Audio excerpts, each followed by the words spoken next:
Hey folks, Jesse Randall, Forestry Innovation Center Director. We're out here with a weekly update on how our food plots and our prairie are doing. Already after about a week of having the three-dimensional fence up, we're already seeing huge changes. The deer have really moved into this acre and a half of corn, and really they're keeping this trimmed back at about 10 inches or so. And then inside the fence, we're not seeing any deer tracks. We're not seeing any visual damage that wasn't there before we put the fence up. It's really striking what a week of hot temperatures, moisture, and deer damage is doing. And so this is a prime example of what's going on in your food plots if you don't protect them during the growing season. And then what we're also going to show you today is we manipulated or we weeded our pumpkin patch, so we're going to show you that here in a minute. But what also is happening in the background, we're going to take you over and we're going to look at our prairie planting. This is a new seeding. It was put in this spring. We have a lot of annual weeds coming up, and we have one of our student workers, Elle. She's in the 7330 on our batwing. And what she is doing is clipping these annual weeds back, and we are promoting the grass. So come on with me. We're going to go over. We're going to look at this prairie that's growing. One last thing that you can see here in this food plot, because the corn is stunted, because the deer have eaten it, we're not getting that canopy closure between our rows, and so we're beginning to get a lot more weed pressure coming into this food plot area. So we're probably going to have to look at doing another round of sprays if we think this corn is going to make it. If we don't, we're probably just going to let it sit, not add any more herbicide to the environment, and possibly do a fall seeding cover crop in here that the deer will eat down as well. So let's go over and look at the prairie as Elle mows in the background.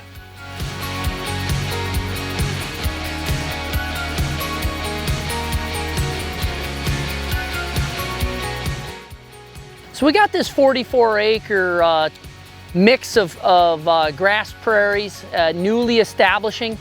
And one of the things that newly establishing prairies really need is it needs to be mowed back. You know, we're seeing a lot of annual weeds, and these broadleaf weeds are competing with the grasses. And so we've let them come up.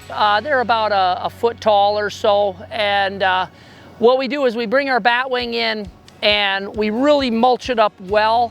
We don't want to create a windrow effect with the brush hog mower, so we have to keep on this mowing. And you can see we're clipping this at about 5 inches. The grass is responding, and we're probably going to have to mow this prairie another 2 times this summer, and so it's going to be fairly short. The 7330 and the 12-foot batwing, you know, it takes a little while to do a prairie, but if you do it right, it's going to provide years of benefits. So this first year, not only do we bear the cost of the prairie seed that we got out of Southern Iowa and Awesome Boss Seed Company, but we also have to do probably 2 to 3 mowings. You can see we're running about a foot tall. It's not providing a lot of windrow effect when those weeds get chewed up. And it's just taken a little bit of time and maintenance on our part. So we'll see this for the first year. After that, those grasses should outcompete any of the annual weeds.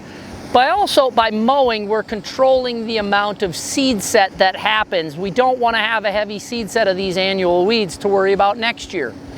If we do, we might have to mow it one more time in the spring, you know, say 1st of June or something like that, to just clip them off one more time and let the grasses outcompete everything else.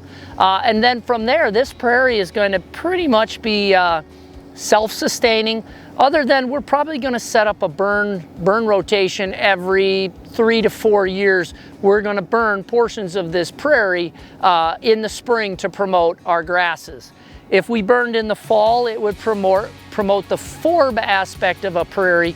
We're really interested in the grass species up here for soil conservation, for wildlife habitat, for bird habitat. That's really primarily why we did this. Let the ground sit for a decade or two, and let that prairie grass really build those soil organic components. So we just wanted to show you that first year having to mow is critical.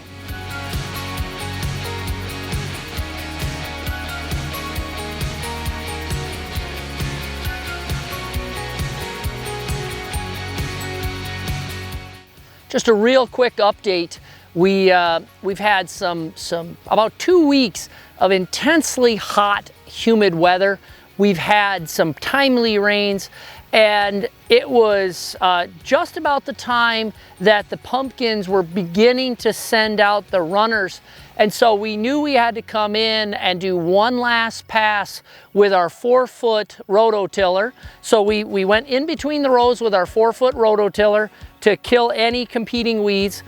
We then very carefully went down through with a backpack sprayer, and we spot sprayed in between every plant. And over the last 3 to 4 days, our runners have begun on the pumpkins. You can see them right here. And this runner probably has grown at least 2 feet, 2.5 feet out into the row. And so we aren't gonna do any more management in this area. We're gonna leave these guys alone. We're scheduled to have another 3 to 4 or 5 days of really hot, humid weather, which these pumpkins absolutely love. So this is one of our demonstrations for a longer term food plot. So these are a type of pumpkin, and then these rows over here are winter squash that will be donated to the local food bank. All of this was planted and put on bulk acres that I prepared in the event that a researcher from campus was going to need the acres. So these are extra acres that were ready for research. And so now we've put them into a demonstration plot, and we're gonna give back to the community, and then also show the sportsmen and women that pumpkins are a viable option. We are inside our high fence area again, because we want to control the deer a little bit closer on this one. And so just showing you that we're going to bring you back here. I expect within the next couple of weeks that these pumpkins will have run and really filled in these rows and kept the competing vegetation down. But big change from just a couple of weeks ago. That hot, that humid, and that moisture that we got has really helped these guys out. So we've done a little bit of mechanical, a little bit of chemical control. Now we're just going to be watching for insect damage. But we're right at that stage where even if we have a little bit of insect damage, I'm going to start to have these pumpkins flower. So I'm not going to want to come in and use any insecticides because I don't want to hit my pollinators. So I'll look at that level of damage if we do have some insect damage, and just have to weigh that versus the damage to my native pollinators. So with that, I'm going to sign off outside of Escanaba, and have a safe day. Stay 6 feet apart and be healthy.